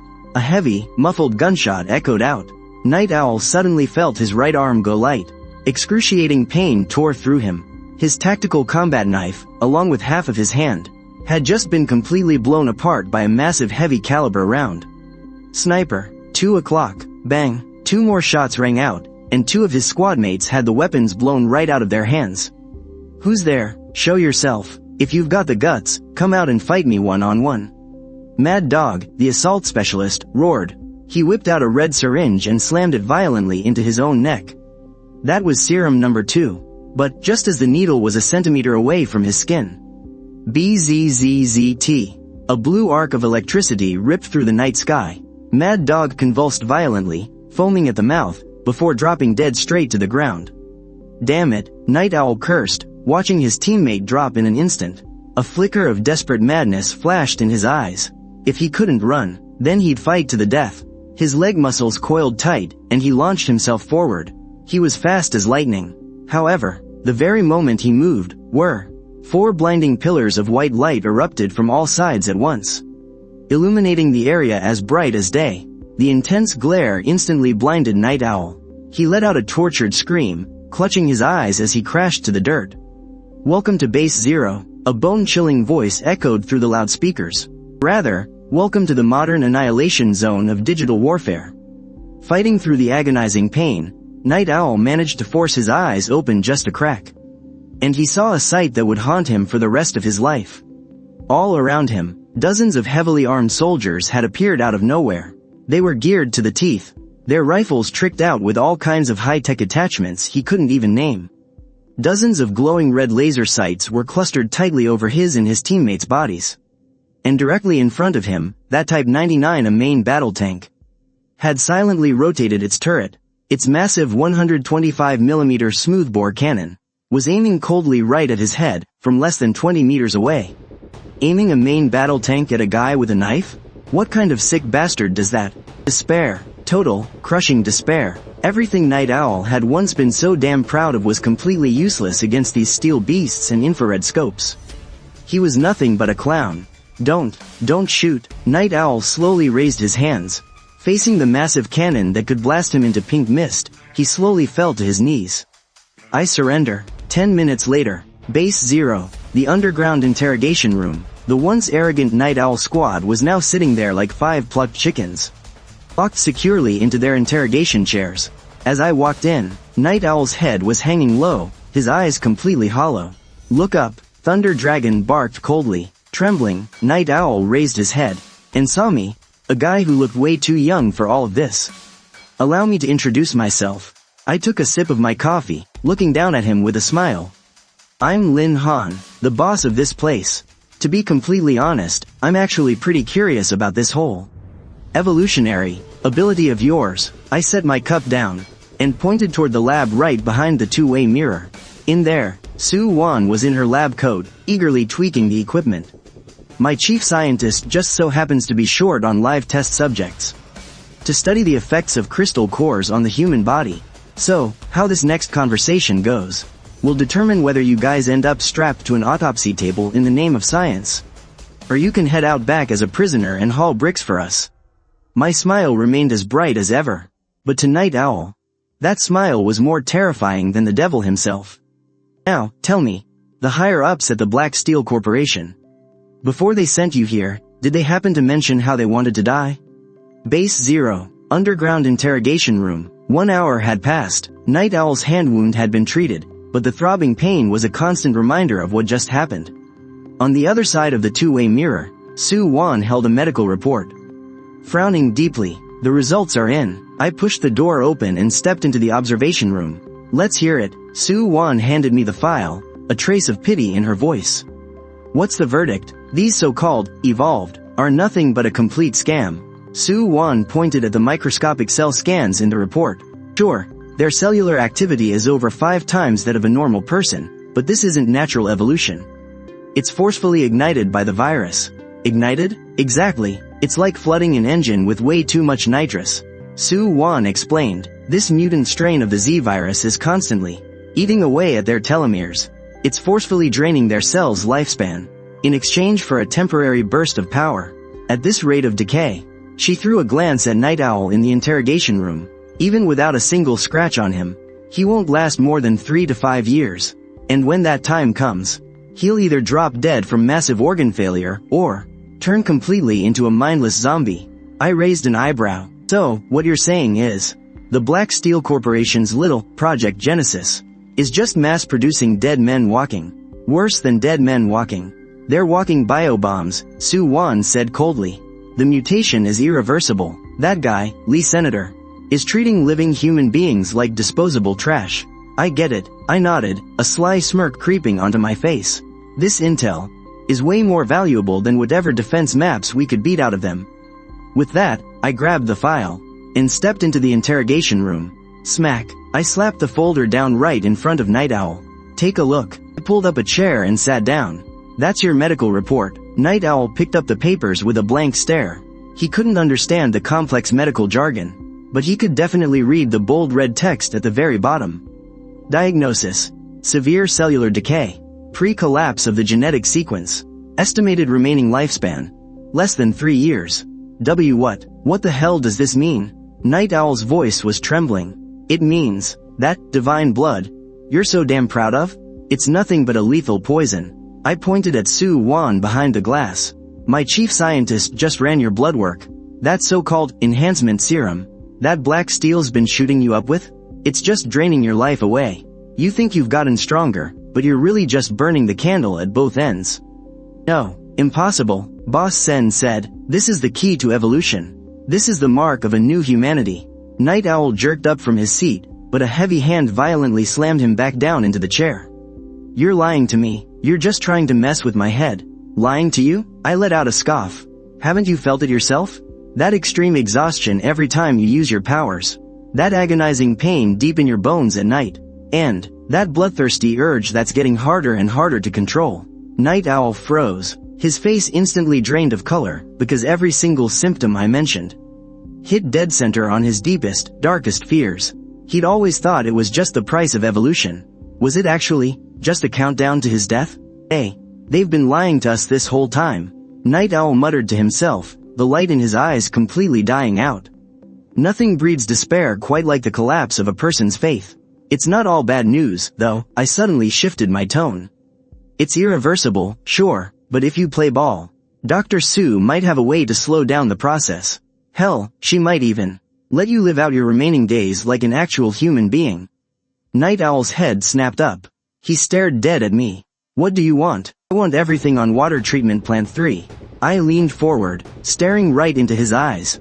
The defense layouts, the firing zones, the troop deployments. And where the hell Lee Sen is hiding. Half an hour later, inside the command center, a detailed defense map of Water Treatment Plant 3 was already projected onto the big screen. I gotta say, this is going to be one tough nut to crack. Zhao Jiangguo looked at the dense clusters of firing zones on the map. His face dead serious. 3 lines of defense, over 2,000 slaves used as meat shields, plus 300 fully armed private soldiers. Aside from those modded armored trucks we've seen, they're actually hiding a military helicopter. It's a pre-war Storm-class tiltrotor aircraft. It packs some serious firepower, but they don't have the specialized high-energy solid fuel for it. Just one flight would eat up half their warehouse reserves. So they wouldn't dare use it on a normal day, I added. According to what Night Owl confessed, the core combat strength of the Black Steel Syndicate, aside from those 300 private mercs, includes about 50 evolved mutants just like him. The strongest among them is their security captain, Butcher. Rumor has it he's a tier 2 strength enhancer. He can flip a car bare-handed. Well, against a heavy machine gun. Flipping a car doesn't exactly have much tactical value, Thunder Dragon chimed in. The real issue right now is that they control the water supply. Zhao Jiangguo pointed at the purification plant at the center of the map. If we launch a frontal assault, that Psycho Lee Sen will probably blow the purification equipment sky high. He might even poison the water. That is the only operational deep underground well left in Heishan City. It's also our most critical resource for developing this world in the future. So, a brute force attack is out of the question. So we have to outsmart them? I asked. No. Zhao Jiangguo shook his head, a ruthless, iron-willed gleam flashing in his eyes. A decapitation strike. He drew a red line across the map, piercing straight into the Black Steel Syndicate's core administration building. Our special ops team infiltrates, while we run a decoy assault on the front lines. Before they even know what hit them, we take out their command center. Zhao Jiangguo turned around and looked right at me. Comrade Lin Han, haven't you always wanted to test out how the spatial anchor migration works in a real fight? I froze for a second, but then my eyes lit up. Chief, are you saying that if we open the portal directly, right inside their main base? Zhao Jiangguo gave a slight smile. Like, right next door to Lee Sen's office? I stared at the map and took a deep breath. This isn't just a decapitation strike. This is literally holding a knife to their throats and kicking the door in. Let's do it. I slammed my hand on the table. This is absolutely going to be the dirtiest special op in history. Late at night, Heishan City, black rain was still pouring from the sky.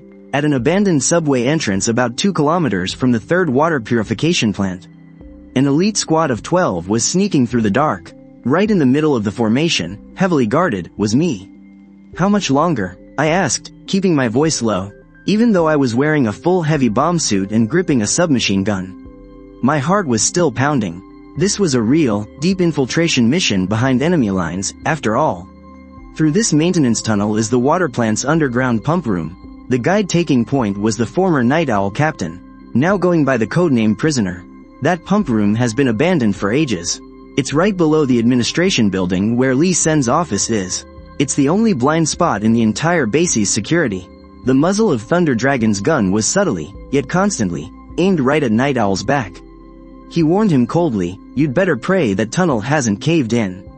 Otherwise, you'll be the first one buried down there." Night Owl forced a bitter smile and didn't talk back. 10 minutes later, we hit a massive, thick concrete wall. "Right here." Night Owl pointed straight up. "The basement of the admin building is right above us. Behind this wall, used to be the backup generator room. There's plenty of space." I stepped up and touched the freezing wall. "Eligible host surface detected. Do you wish to deploy the spatial portal here? Take him away and keep a close eye on him." I turned back and gave the order. 2 operators stepped up immediately, threw a hood over Night Owl, and dragged him off into the distance. Once I confirmed the area was cleared of non-essential personnel, I finally turned back around. Phew, I let out a long breath, throwing a glance at Thunder Dragon and the special ops team behind me. Zhao Jiangguo had been dead set against me risking my neck out here, but the spatial anchor migration required the host to set the coordinates in person. It was a risk we had to take. "Everyone, get ready." Even though my voice was still a little tight, it rang out with absolute resolve. The special ops members instantly scattered, and locked down a defensive perimeter. I closed my eyes and mentally linked with the system. Deploy, buzz. A ghostly blue light suddenly flared up in the pitch-black underground space. A massive rectangular portal, 5 meters wide and 4 meters high, materialized out of thin air right in front of everyone. Almost the exact second the portal took shape, a freezing, bloodthirsty aura flooded out from the other side. It was the stench of steel and gunpowder. Operation codename, Thunder. Zhao Jiangguo's deep, rock-solid voice roared from the other side of the portal. "Attack!" Boom. The uniform sound of footsteps rang out like war drums. The first wave to charge out was 3 Lynx all-terrain assault vehicles. The remote weapon stations on the roofs flashed with the cold light of death. Right behind them were 2 full platoons of heavily armed special ops troops. Pouring into this narrow underground space like a black tide, the spacious basement was instantly packed with a torrent of steel teleported straight from Earth. I quickly stepped aside, watching this breathtaking scene unfold. All the tension in my chest instantly vanished, completely replaced by an indescribable surge of adrenaline. This is the power of having a whole nation at your back. So what if they're post-apocalyptic warlords? So what if they're awakened? In the face of a modern, organized military, they're all just a bunch of sitting ducks. Meanwhile, on the 3rd floor of the administration building, in the general manager's office, Lee Sen had his feet kicked up on his desk, casually swirling half a glass of red wine. "Night Owl isn't back yet?" he asked his deputy standing nearby. "Not yet, boss, but we did just hear some gunshots coming from that direction. I'm guessing that little camp put up a bit of a fight, which slowed them down a little." The deputy said with a sycophantic smile, "You don't need to worry when Night Owl is on the job. Before the sun comes up, that camp's supplies, along with that pretty girl, will definitely be delivered right to your bed. It better be." Lee Sen let out a cold sneer. "Things haven't been too peaceful lately. I heard that Salvation Army out west is getting restless again. If Night Owl can bring back some good stuff this time, we can use it to expand our arsenal." But before he could even finish his sentence, boom, a massive explosion hit. It felt like a massive earthquake. The entire administration building shook violently. The wine glass on his desk was instantly knocked over. "What the hell is going on? An earthquake?" Lee Sen jumped to his feet in a sheer panic. Report, boss." Terrified screams from the guards downstairs blasted through the walkie-talkie. "The basement exploded." "What? No, it didn't explode. There are vehicles. There are tanks. They're charging right out of the basement. Are you out of your freaking mind?" Lee Sen screamed, cursing at the top of his lungs. Where the hell would tanks come from in a basement? Did a bunch of moles dig a tunnel and drag them in? However, in the very next second, the words completely died in his throat. Rat-a-tat-tat-tat.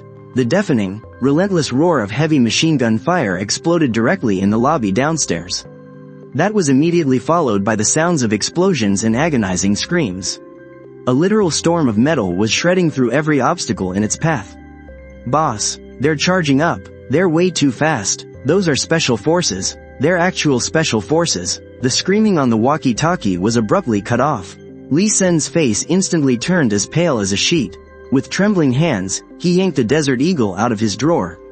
Just as he tried to make a break for the door, bang, the heavy solid wood door, along with its entire frame, was violently kicked off its hinges by a heavy tactical boot. As wood splinters flew everywhere, 2 stun grenades came rolling into the room. No, biz, a blinding flash of white light and a deafening blast of noise instantly. Stripped of all his senses, Lee Sen collapsed to the ground like a drunk. When his vision finally began to clear, all he felt were the cold, hard muzzles of several guns. Pressed firmly against his forehead, a chilling voice whispered in his ear, "You're Lee Sen, right? If you don't want your brains blown out, tell your men to drop their weapons." Lee Sen struggled to open his tear-filled eyes, only to see a squad of heavily armed soldiers, their gear so advanced it filled him with absolute despair. And standing right behind those soldiers, a figure in a heavy bomb suit, stared coldly down at him through a visor. This is impossible." Lee Sen choked out a desperate, pathetic groan. Where the hell did you people even come from?" I stepped forward, looking down at this so-called apocalyptic warlord. I pointed at the floor beneath my feet and flashed him a brilliant smile. "You probably won't believe this, but we sprouted right out of your basement." The battle ended quickly, but the cleanup was going to be a lot more tedious. As the first rays of dawn broke over water plant number 3, this fortress, once ruled by violence and terror, finally found peace. Out in the plaza, the once arrogant private army of the Black Steel Syndicate were now squatting on the ground with their hands behind their heads. "Stay still and don't try anything." A special ops soldier viciously slammed his rifle butt into the back of a mercenary who reached for a dagger. The merc trembled in absolute terror, instantly wetting his pants. This entire scene was watched closely by the over 2,000 survivors huddled in the corners nearby. In their dead, hollow eyes, alongside the fear, was a flicker of utter disbelief. Because in their world, new conquerors usually meant a fresh wave of massacres, or an even crueler form of slavery. Yet, the beatings and executions never came. Instead, the air filled with a rich, drifting scent, capable of waking humanity's most primal hunger. It wasn't the charred stench of roasted mutant beasts, nor the sour stench of moldy bread. No, it was the distinct, comforting aroma of white rice porridge. This is the smell of real rice. In the corner of the crowd, an emaciated, old man twitched his nose, his cloudy eyes suddenly flaring to life. He stared hungrily at the far side of the plaza, where soldiers in hazmat suits were unloading several massive, stainless steel thermal vats. The moment the lids were popped off, clouds of white steam billowed into the air. To these people, who had survived 12 years in the wasteland, that steam was far more intoxicating than the purest drugs on Earth. The soldier handing out the food switched on a megaphone. "Line up, there is enough for everyone." The calm, orderly tone in his voice sounded like absolute heaven to survivors who hadn't heard anything like it in 12 years. "Elderly, women, and children first. No pushing. There's plenty of food. Once you get your rations, head to the medical tent on the left for a checkup." A ripple of commotion swept through the crowd, but seeing the armed guards on patrol, they nervously held their ground. "Are you really giving this to us?" A little girl looked up timidly at the soldier standing before her. Her eyes filled with a mix of terrified desperation and raw hunger. The soldier knelt down. He pulled a sausage from his pocket and handed it over. "Eat up. You won't have to go hungry anymore." At that moment, the girl's mother suddenly hugged her child and burst into tears. The crying seemed contagious, quickly spreading through the entire crowd. Over 2,000 survivors wailed their hearts out, right in front of those few buckets of plain porridge. It was 12 years of suppressed suffering, a release of finding hope in utter despair. In the underground lab behind the admin building, the atmosphere was completely different. It felt like the remnants of hell. These sick bastards. Sue Wan stood in a room labeled Purification Chamber, her knuckles cracking as she gripped the electronic logbook. The room was filled with massive glass tanks, but they weren't holding specimens.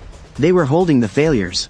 Humans who were forcibly injected with an overdose of crystal core extract, causing genetic collapse and horrifying bodily mutations. They were soaked in preservative fluid, their dead eyes staring blankly at the outside world. So this is their so-called God creation project. Lei Long stood behind Sue Wan, staring at this purgatory. His voice was terrifyingly cold. Treating living, breathing people like lab rats, just to test the virus's breaking point. It's not just testing. Sue Wan pointed to a blood-stained lab journal, her voice trembling. They were trying to mass-produce evolvers. Lee Sen believed that if the sample size was big enough, they could eventually filter out a few children of God who could adapt and coexist with the virus. As for the failures, they became the things in these tanks. The journal was densely packed with experimental data. Subject 074, injected with 10 milliliters of Tier 1 crystal core extract.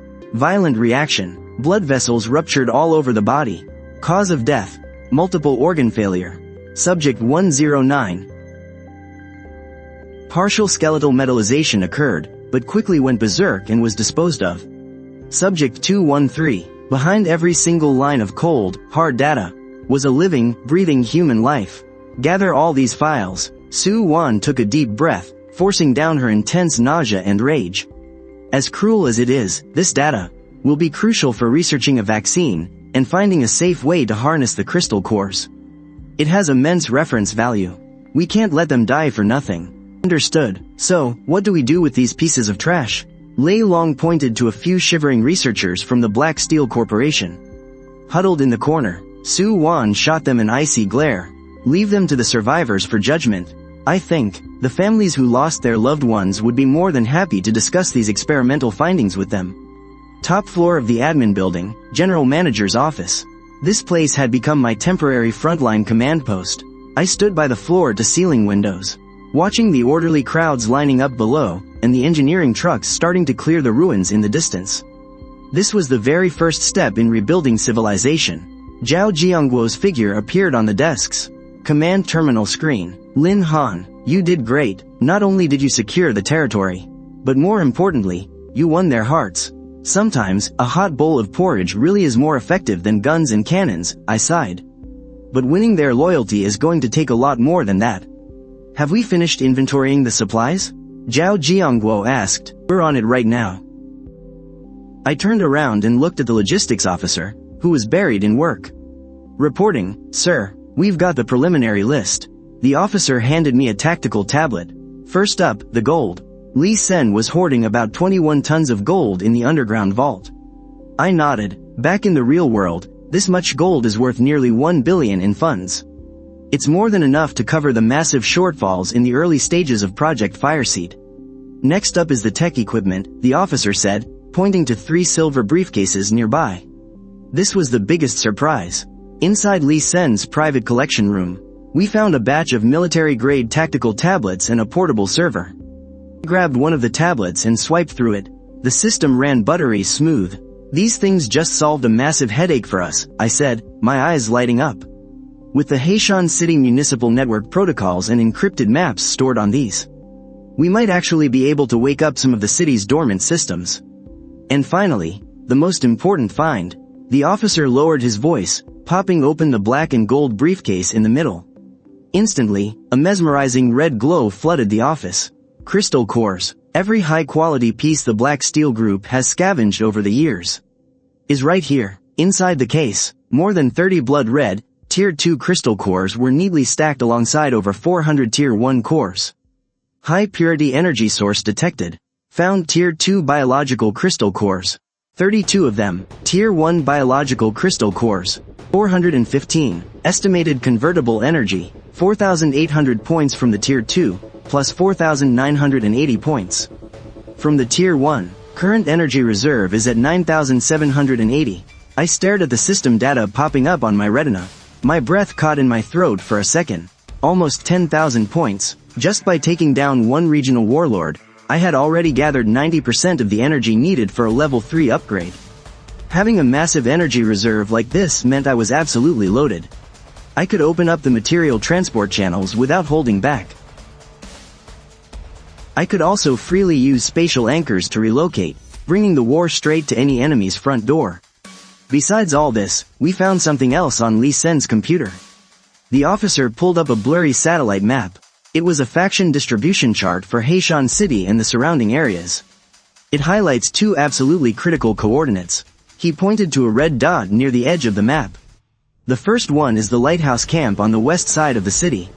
Notes show that a ton of pre-war researchers are gathered there, and they've got a fairly intact industrial production line. My eyes flickered. Su Wan's home. And the second? I asked, as his finger dragged over to the city center. It stopped at an area drenched in crimson red. The second one is the Haishan City Central Hospital. The black steel group marked it on the map, with a massive skull icon, labeling it as a restricted dead zone. But right under the label, there's a line of fine print. The officer zoomed in on the image and read it out loud. Suspected location of a Tier 4 mutant hive. Crystal core reserves. Unquantifiable. The office fell into a heavy, dead silence. I stared at that blood-red skull, almost feeling the terrifying aura bleeding out from the screen. A Tier 4 hive. If a Tier 2 crystal core can provide 150 energy points, then a Tier 4, it looks like our next target is already crystal clear. Zhao Jiangguo broke the silence from the other side of the screen. But before that, we need to process the spoils of this battle first. Let's play it safe and take things one step at a time. I nodded, turning my gaze back out the window. This place is no longer the Black Steel Group's hellhole. This is Forward Base 01. It's the very first spark of human civilization, reignited in this hopeless world. I took a deep breath, knowing full well that this game was only just beginning. But I'm no longer that cowering,